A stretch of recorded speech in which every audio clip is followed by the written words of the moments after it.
Salut à tous, j'espère que vous allez bien. Aujourd'hui on se retrouve dans une vidéo un peu blabla. Je vais vous raconter tout simplement comment s'est passée ma rentrée en MEF et pourquoi il n'y a pas eu de vidéo sur ma chaîne ces 2 dernières semaines. En tout cas j'espère que vous avez passé une excellente rentrée et si votre rentrée n'a pas encore eu lieu, j'espère qu'elle va bien se passer pour vous tout simplement. Voilà, aujourd'hui j'avais vraiment envie de papoter un peu avec vous et de vous tenir un peu au courant tout simplement, puisque c'est vrai que c'est l'un de mes plus grands défauts je crois. À chaque fois que j'étais un peu absente sur la chaîne, je vous tenais pas au courant, voilà.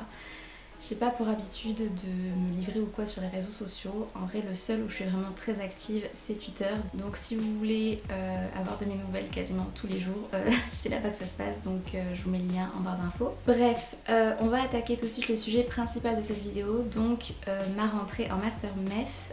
Donc je suis rentrée en MEF premier degré. Ça je vous l'avais déjà dit, je sais que c'est un master qui intéresse beaucoup de monde et c'est pour ça que cette année j'ai quand même essayé de pas mal vous en parler sur YouTube et de vous tenir au courant de mes impressions sur ce master, etc. Donc il faut savoir qu'en M1 MEF premier degré on se prépare à passer le CRPE qui est le concours pour devenir professeur des écoles et du coup c'est pas du tout un master comme les autres. Le seul truc qui est vraiment équivalent aux autres masters, c'est le stage.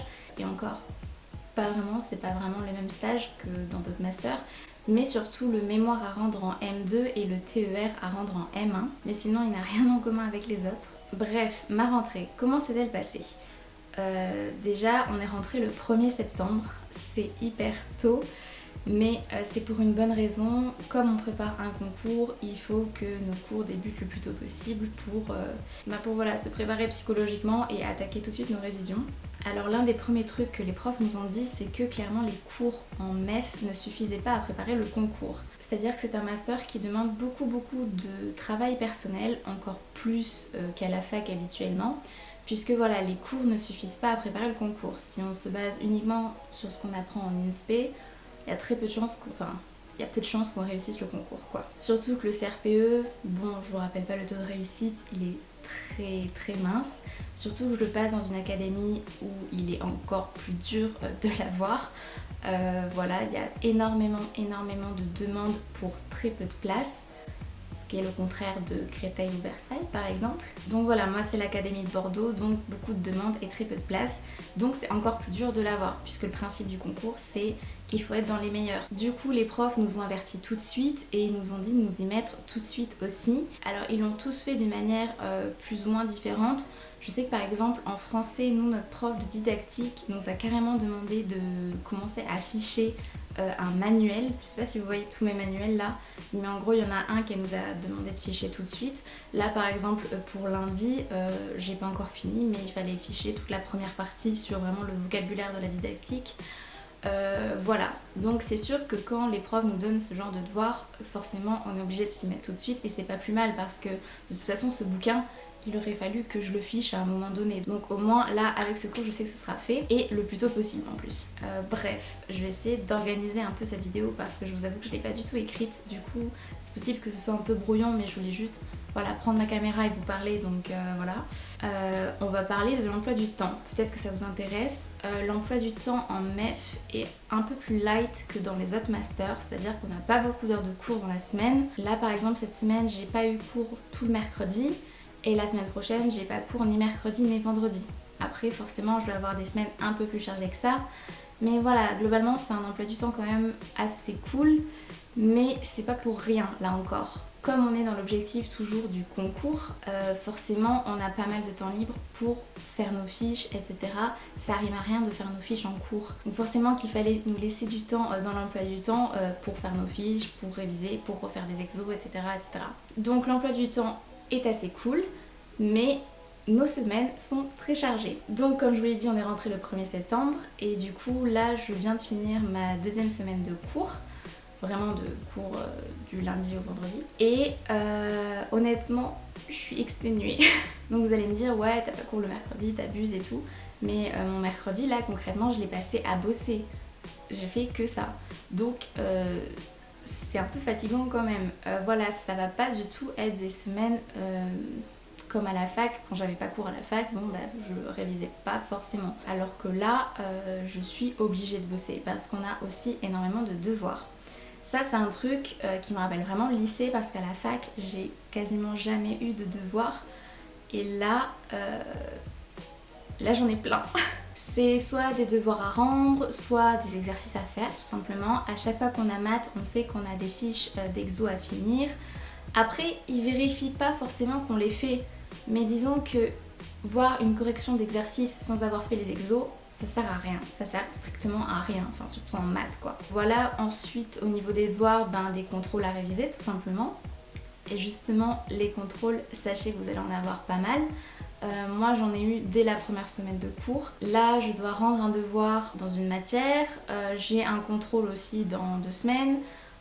Voilà, on a des contrôles quasiment chaque semaine, mais on n'a pas la même pression qu'au lycée par rapport au contrôle parce que globalement les profs nous rassurent vachement. La particularité du master MEF aussi, c'est qu'on n'a pas la pression de se dire est-ce que je vais réussir mon master, parce que globalement tous les profs nous ont dit que c'était assez facile d'avoir le master. C'était pas la pression du master qu'on devait avoir, c'était vraiment la pression du concours et de réussir le concours parce que voilà, globalement tout le monde a le master. Alors je dis pas qu'il faut pas bosser, pas du tout, mais voilà, les contrôles ne sont pas faits pour nous mettre en difficulté et qu'on ait des mauvaises notes. Les profs ils sont pas du tout dans cette optique là. Bref, donc là-dessus c'est plutôt cool, et d'ailleurs les profs dans l'ensemble sont plutôt très cool et très bienveillants. Voilà, ils savent qu'on est très stressé par le concours déjà dès la rentrée et ils entretiennent cette pression parce qu'il faut pas lâcher et parce que il faut savoir aussi qu'il y a beaucoup d'abandon en master MEF, enfin en M1, parce qu'il y en a qui se rendent compte que c'est plus du tout leur truc, ils veulent plus devenir prof. Voilà, il y en a que les stages vont dégoûter, il y en a qui se sentent pas de passer le concours ou qui se sentent pas d'être prof finalement. Voilà, la pression du concours, la pression de plein de choses. Voilà, il y a énormément d'abandon et ça, j'en avais pas du tout conscience avant d'entrer dans ce master. Et vraiment, on voit que les profs en ont l'habitude puisque moi, quand j'ai eu mon 2e cours de sciences, la prof nous a dit ah, il y a 3 absents. Alors ils n'étaient pas du tout absents parce qu'ils avaient abandonné ou parce que Covid ou quoi, ils étaient absents pour autre chose. Et la prof nous a fait ah, il y a déjà des abandons. Enfin, au bout de 2 semaines de cours, des abandons, pour moi, ça me paraissait irréaliste, quoi. Mais en fait, non, elle, ça l'aurait même pas choqué, quoi. Donc voilà, il y a énormément d'abandons. Ensuite, au niveau de l'ambiance générale dans le master, nous, on est une 60aine à peu près en master MEF dans mon campus. Pas dans l'académie entière, hein, mais dans mon campus. Et honnêtement, je m'attendais pas à me faire des amis aussi facilement. Je pensais que comme on avait un concours à la fin de l'année, ça allait être très rivalité, etc. J'avais vraiment peur que ça se passe mal, quoi, à ce niveau-là. Et je pensais même pas me faire d'amis, honnêtement. Et dès la rentrée, j'avais des potes. Et franchement, des gens trop cool. Parce que j'ai oublié le principal, on est des futurs professeurs des écoles. Et c'est vrai que quand on pense à professeur des écoles, honnêtement, est-ce que c'est une personne méchante que vous imaginez dans votre tête? Non, on est tous globalement bienveillants, je trouve. Et franchement, il y a une super ambiance et je pensais pas du tout. Ça, c'est vraiment le truc qui m'a le plus choquée, je crois. Et d'ailleurs, ça, c'est un truc que les profs nous ont fait remarquer. Les promos qui ont le plus réussi, enfin les classes de TD qui ont le plus réussi au concours, l'année dernière, c'était les classes où il y avait énormément de soutien. Voilà, les classes étaient très soudées. Enfin bref, tout ça a donné quand même une ambiance assez cool dans le groupe et assez cool voilà, dans l'ensemble de la promo, que ce soit avec les profs ou avec les élèves. Enfin vraiment, franchement, c'est un plaisir d'aller en cours et même les cours en eux-mêmes sont super intéressants, je trouve. Voilà, je vous parlerai en détail des matières dans une autre vidéo, je pense, parce que là, sinon, ça serait trop long. Et de toute façon, c'était juste pour parler de ma rentrée, c'était pas du tout pour parler des cours que je voulais faire cette vidéo. Mais globalement, les cours sont trop bien. Franchement, je suis très contente. Même les cours d'EPS, qui étaient ma plus grande hantise, ça ressemble pas du tout à l'EPS du collège ou du lycée. C'est vraiment des jeux pour enfants en fait, c'est du style balle aux prisonniers et compagnie quoi, c'est vraiment cool et c'est vraiment orienté pareil didactique. Maintenant ça y est, on est déjà en train de préparer des situations d'apprentissage qu'on teste nous-mêmes après. Enfin franchement c'est trop cool. Donc voilà, au final toutes mes appréhensions elles se sont envolées et j'en suis très contente. Ouais, c'est un réel plaisir d'aller en cours et même si c'est dur quand je rentre chez moi et que je bosse à fond, je vais rien lâcher parce que franchement je me sens très épanouie et même si je suis très fatiguée à chaque fin de semaine, je sais que ça vaut le coup et je suis quand même très contente de retourner en cours le lundi, donc voilà. Là pour ce week-end encore, j'ai plein de trucs à faire. J'ai voilà une partie du manuel derrière là à finir de ficher. J'ai un devoir à rendre pour mardi et j'ai encore voilà, des exos, des choses à préparer pour les autres cours. J'essaie vraiment de m'avancer au maximum et de ne pas me laisser submerger. Vous savez comment je suis plutôt organisée. Donc là-dessus, je me fais pas de soucis, donc je répartis bien mon temps. Mais l'autre sujet de la vidéo que je voulais aborder, c'était le rythme des vidéos. Comme vous le comprenez, je pense, depuis le début, ça va être une année assez chargée et assez dure au niveau du travail et au niveau du mental aussi, je pense, au bout d'un moment, même si là ça va. Voilà, je veux que vous compreniez que mon master et mon concours vont passer en priorité par rapport à YouTube. C'est très dur de le dire, mais je pense que vous pouvez le comprendre. Je vais pas du tout arrêter les vidéos pendant toute mon année scolaire. Rassurez-vous, c'est pas du tout mon but parce que j'en ai besoin aussi de YouTube pour me détendre et pour échanger avec vous et tout. Vraiment le moment où je lis vos commentaires, c'est vraiment mon moment préféré et j'adore interagir avec vous. D'ailleurs, si vous avez des questions ou quoi, n'hésitez pas à me les poser sur Instagram ou sur Twitter ou sur YouTube tout simplement. J'y répondrai avec plaisir. Parce que voilà, j'adore pouvoir rendre service et pouvoir échanger avec vous. Mais ce que je veux dire, c'est que si un dimanche vous voyez qu'il n'y a pas de vidéo, j'ai pas envie que vous m'en vouliez et j'ai envie que vous compreniez en fait. J'ai pas envie en fait de mettre une pression en plus par rapport à YouTube parce que j'en ai pas besoin. J'aurai assez de pression cette année, je pense. Voilà, j'ai pas besoin de ça en plus en fait. Mais il y aura pas de vidéo pendant plusieurs mois ou quoi que ce soit, ça c'est hors de question. Il y aura un minimum une vidéo toutes les 2 semaines ou une vidéo par mois.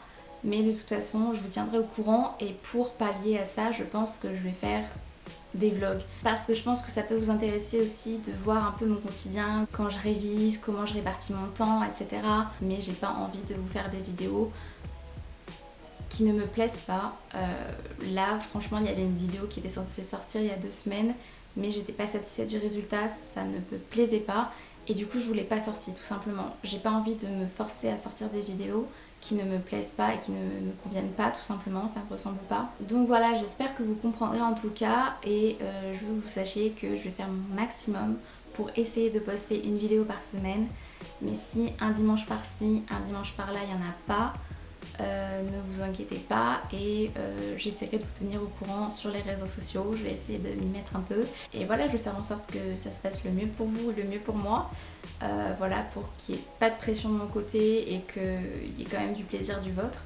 Donc voilà. Ah, et aussi j'ai failli oublier, mais par rapport aux vidéos Back to School, la série Back to School de l'année 2020 n'est pas finie, j'ai encore quelques vidéos de prévues, donc je vais vous les sortir les semaines qui arrivent, là, ne vous inquiétez pas. Après, si la série est un peu trop longue, je les nommerai autrement, tout simplement, pas Back to School, mais sachez que ce seront quand même des vidéos dédiées aux cours, à l'organisation, aux révisions, etc. Voilà, je pense que j'ai fait le tour. En tout cas, je vous souhaite bonne chance pour votre année scolaire. J'espère que tout va bien se passer pour vous et que tous vos projets vont se concrétiser. Puis voilà, je vous fais plein de bisous et je vous dis à bientôt pour une prochaine vidéo.